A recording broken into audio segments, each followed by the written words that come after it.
Bismillahirrahmanirrahim. Assalamualaikum warahmatullahi wabarakatuh. Alhamdulillahirabbil alamin wa bihi nasta'in wa ala umuri dunya waddin. Wassalatu wassalamu ala asyrafil anbiya'i wal mursalin sayyidina Muhammad wa ala alihi wa sahbihi ajma'in. Amma ba'd. Bishrah li sadri wa yassir li amri wahlul 'uqdatam min lisani yafqahu qawli. Amma ba'd. Para alim, para ulama, para kiai, ajengan, tokoh masyarakat yang dimuliakan Allah Subhanahu wa taala. Mohon maaf tidak bisa disebutkan satu persatu mengingat waktu yang sangat singkat, dan mohon kepada operator tolong ditampilkan materi yang sudah saya berikan. Belum? Ya, baik.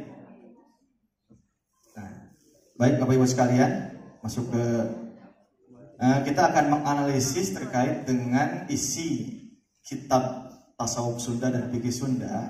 Sebelum masuk kepada bagaimana menganalisis, kita mesti menempatkan dulu siapa Syekh Baing Yusuf itu. Supaya tidak salah tadi kata siapa? Kalau pendekatannya filsafat kalmak ya nanti nggak akan ketemu begitu. Ya, jadi objek itu harus ditempatkan dulu. Nah, next kan?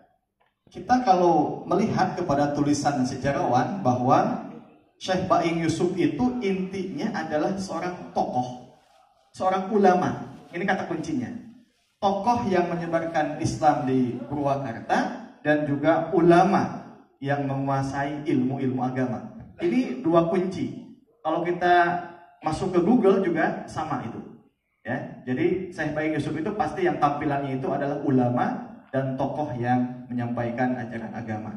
Nah, dari sinilah kita berangkat bagaimana menganalisis siapa dan juga bagaimana tulisannya. Maka kata kuncinya adalah ulama. Kita mesti melihat next, ya, dalil-dalil tentang tugas dan fungsi ulama. Kebetulan kita juga duduk di majelis ulama.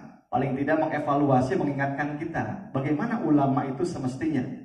Saya ingin cepat saja. Yang pertama, Allah mengatakan dalam surah Fatir ayat yang ke-28, A'udzubillahi minasyaitonirrajim, innama yakhsyallaha min ibadihil ulama.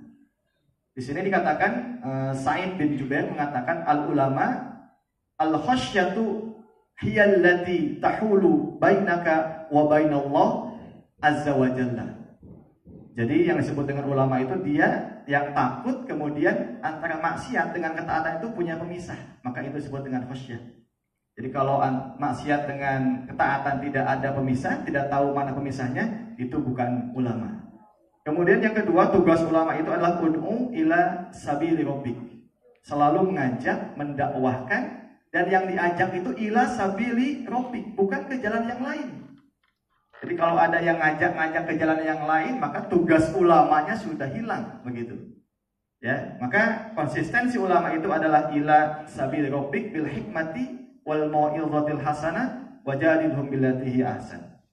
Baik, yang ketiga di sini tugas ulama itu dia warasatul anbiya, maka dia mengcopy paste bagaimana nabi dan rasul menyampaikan agama.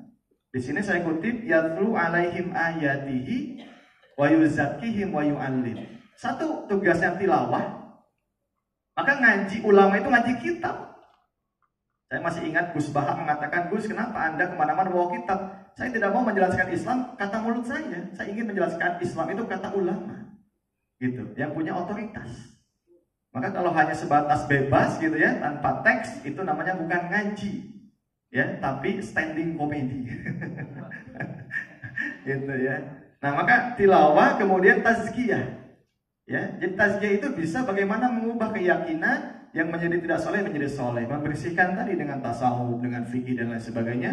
Dan yang ketiga baru taklim. Nah, ini taklim. Ya, jadi taklim itu yang ketiga. Kemudian yang keempat, ulama itu dakwahnya wa ma arsalna min rasulin illa bilisani qaumih. Nah, ini.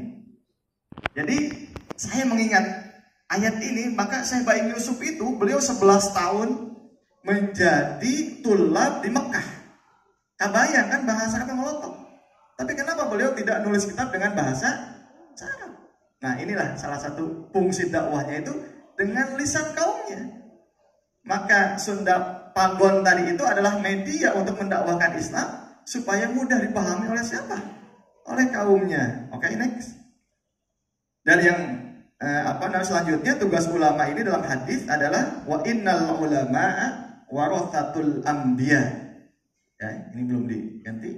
Wa innal ulama'a warathatul anbiya. Ulama itu adalah yang punya hak mendapatkan warisan dari nabi, gitu ya. Warathatul anbiya. Jadi kalau misalnya kita senang mendapatkan warisan nabi itu adalah ya kepada para ulama. Kemudian dalam hadis riwayat Ahmad dikatakan lam yab'atsillahu nabiyyan illa bil lughati qaumi. Ya, jadi Allah tidak mengutus nabi kecuali dengan bahasa kaumnya ini. Jadi penting komunikasi dakwah ini salah satunya adalah dengan bahasa yang bisa dipahami oleh objek dakwah. Nah, dengan demikian maka paling tidak saya mencatat untuk menganalisis Syekh Baing Yusuf itu ada 4 karakteristik ulama. 1, ulama itu adalah takut kepada Allah. Maka dia ulama. Ketika tidak takut maka ulamanya hilang. Yang kedua, ulama itu adalah warathatul anbiya, pewaris para nabi. Yang ketiga, ulama itu da'in. Da'in itu isim fa'il. Selalu mengajak. Ayah amplop yang ngajak gitu. Gitu ya. Jangan sampai misalnya ketika ada sesuatu dia semangat gitu. Ketika tidak ada melempem gitu. Nah, itu da'in itu isim fa'il. Maka kalau isim fa'ilnya hilang ya bukan ulama. Ada makan gak makan semangat gitu ya. Insyaallah ada makan. Yang keempat, ulama itu dakwahnya bilisani qaumihi. Nah, ini. Ya, maka para alim sekalian, inilah salah satu ya, ciri khas atau karakteristik ulama. Nah, kemudian kita masuk kepada langsung saja siapa dan bagaimana ya tentang kitab yang ditulis oleh Syekh Baing Yusuf. Saya memahami Syekh Baing Yusuf adalah, ini belum diganti. Syekh Baing Yusuf adalah seorang ulama yang berperan sebagai mufassirul ulum fi zamani. Ya, saya dengan menggunakan istilah itu.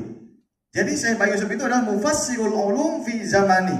Kenapa dikatakan demikian? Sebab beliau bisa menjadikan saripati ilmu. Jadi ulama itu harus bisa membuat, menyimpulkan, mentransformasi apa yang dia ketahui kepada umat dengan bahasa yang simpel, mudah, dan dipahami. Itu. Jadi kalau misalnya masih sama dengan yang sebelum-sebelumnya dan tidak melihat kepada konteks, kalau bahasa agama itu tidak muqtadal hal gitu ya. Nah, itu namanya bukan ulama. Maka saya mengatakan Syekh Baing Yusuf adalah mufassirul ulum fi zamani. Dia mampu menyampaikan saripati ilmu pada zamannya. Nah, ini dalam bahasa Bait Alfiyah dikatakan tuqribul aqsa bil lafzin mujazi wa tabsutul badla biwa'din munjazi gitu. Yang jauh terasa dekat, yang sulit terasa mudah. Nah, itu. Jadi kalau ada ulama menjelaskan ilmu, santrina masih kena gogodek, nah itu teh. Mendekati ulama gitu. Gitu ya. Jadi mesti begitu dengan bahasa yang mudah. Oke? Yang selanjutnya, para alim sekalian, kitab fikih dan tauhid Sunda karya Syekh Baing Yusuf adalah kitab matan. Ini matan. Jadi kita kenal dalam tradisi ilmu itu ada kitab matan, ada kitab syarah, ada kitab hasyiyah. Maka ini pendek-pendek tadi, ya. Kiai Fikri sudah menyampaikan, Kiai Burhan sudah menyampaikan. Jadi ini memang matan. Maka para alim sekalian, kami MUI sangat menunggu jika ada para ulama yang ingin mensarah kitab ini, mangga. Nah, ini inspirasi nih. Ya, kita tantang juga nih. Pak Haji Agus, mangga kalau misalnya mau mensarah kitab ini bagus sekali. Ya, sebab ini matan, maka simple. Jadi ini adalah matan ilmu yang mudah, sederhana, praktis dalam menjalankan agama Islam bagi masyarakat umum. Memang didedikasikan buat masyarakat umum gitu ya. Nah, kalau ingin lebih tinggi lagi silahkan tinggal disarah saja. Atau nanti ada kakaknya adalah hasyiyah. Nah, ini kayak pikiran di hasyiyahnya.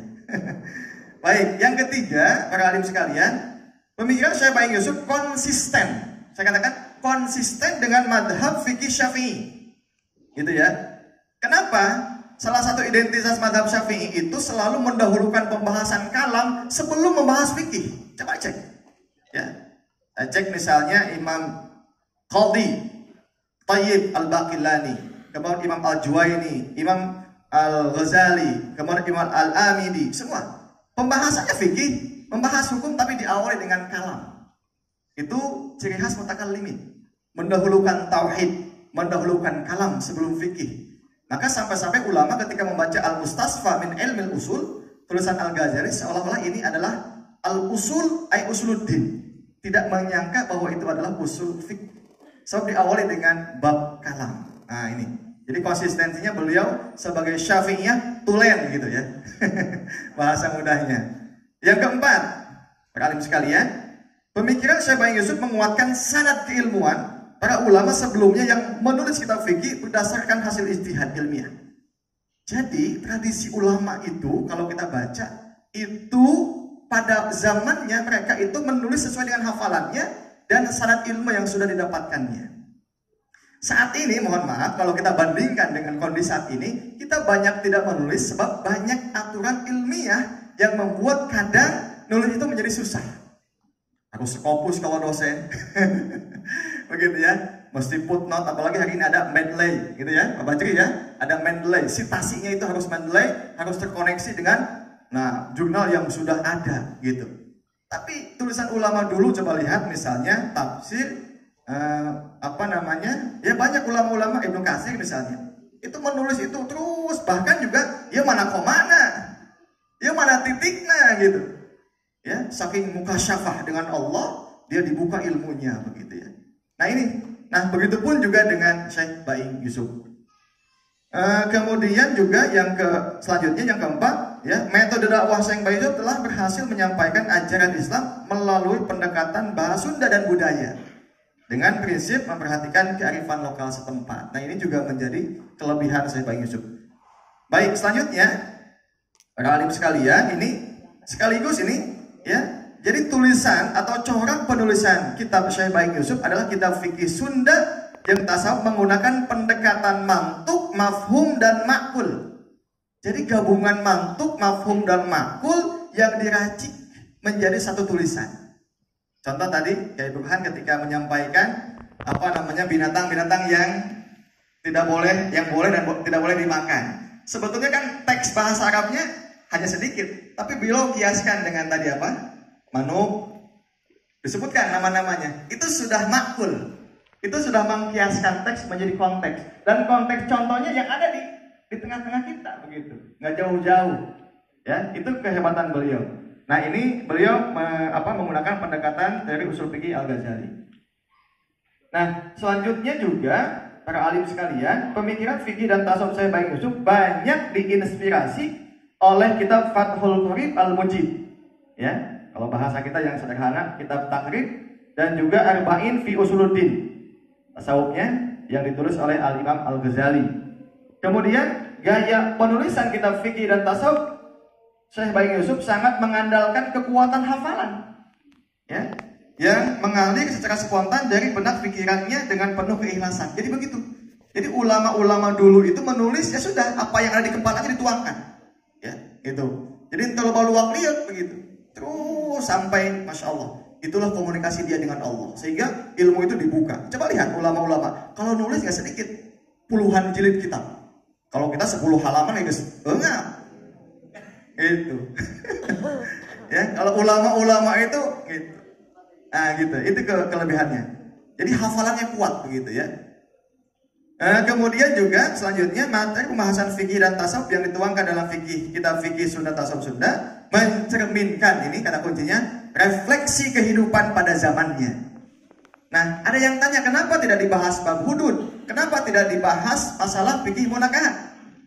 Ya, Syekh Baing Yusuf melihat bahwa situasi yang dibutuhkan saat itu oleh zamannya bab ibadah dan muamalah. Begitu jawabannya. Jadi fikih itu adalah refleksi kondisi kehidupan zaman pada saat penulisnya hidup pada waktu itu. Ya.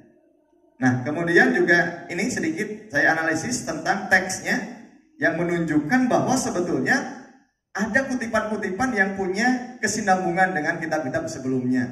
Contoh misalnya tentang tadi ya teks paslun ari cai anu nyucikeun eta 7. Nah ini tidak jauh beda dengan kitab Fathul Qorib ya, yang itu menjadi referensinya. Kemudian juga tentang makanan dan unggas tadi yang dicontohkan. Sama juga ini ada kaitannya dengan Fathul Qorib. Kemudian juga sama ketika dijual beli juga teksnya. Cuman hebatnya beliau tadi sudah bisa membuat tulisan yang sesuai dengan konteks dan kebutuhan zamannya. Nah, ini pun juga dalam tasawuf ya, tentang tadi yang sudah disampaikan ada 7 hal, 7 anggota badan yang harus dijaga. Itu sebetulnya beliau juga mengutip ya kitab-kitab yang lain yang memang sudah sama di sini ya. Dikatakan dalam kitab Haris Al-Muhasibi ya, itu juga kitab tasawuf. Baik para sekalian, nah ini 3 kitab ini yang paling tidak kalau kita mau lihat tulisan Imam Syekh Baing Yusuf, itu satu yang menjadi rujukannya adalah Fathul Qorib dalam fikihnya, kemudian Arba'in fi Usuluddin, dan ini Risalah Al-Mustarsyidin, ini kitab tasawufnya, Risalatul Mustarsyidin, ditulis oleh Harith Al-Muhasimi ya. Baik. Ini yang terakhir adalah rekomendasi. Jadi untuk mengimplementasikan al-muhafadzatu ala qadimus salih wal akhdhu bil jalil aslah menuju Purwakarta istimewa, maka kami merekomendasikan supaya kitab fikih Sunda dan tasawuf Sunda karya Baing Yusuf dijadikan sebagai bahan ajar ya, atau buku pelajaran pada lembaga-lembaga pendidikan di lingkungan Kabupaten Purwakarta. Wallahu a'lam. Assalamualaikum warahmatullahi wabarakatuh.